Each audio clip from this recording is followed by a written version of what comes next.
दोस्तों प्रणाम। मैं सुमन गुप्ता अपने यूट्यूब चैनल पर आप सभी का स्वागत करती हूँ। मोरंग से मोर पिया अइलें सुना हो सखी, मोरंग से मोर पिया अइलें सुना हो सखी। सास के लैलें लड्डू ननद के लैलें पेड़ा, सास के लैलें लड्डू ननद के लैलें पेड़ा।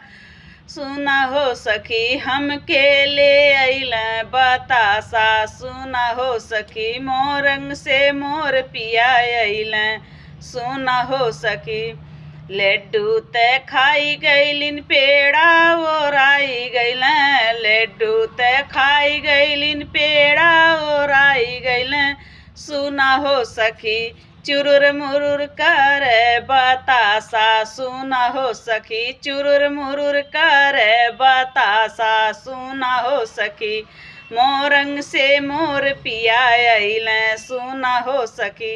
सास के लैलें साड़ी ननद के लैलें लहंगा, सास के लैलें साड़ी ननद के लैलें लहंगा सुना हो सखी। हमके ले अइलें किनारी, सुना हो सखी हमके ले अइलें किनारी सुना हो सखी। साड़ी ते फटी गइलें लहंगा भसकी गइलें, साड़ी ते फटी गइलें लहंगा भसकी गइलें सुना हो सखी। सिहिर सिहिर कर किनारी सुना हो सखी। मोरंग से मोर पिया अइलें सुना हो सखी। सास के लैलें नथिया ननद के लैलें बिदिया, सास के लैलें नथिया ननद के लैलें बिदिया सुना हो सखी। हमके ले अइलें घुघुरवा सुना हो सखी, हमके ले अइलें घुघुरवा सुना हो सखी।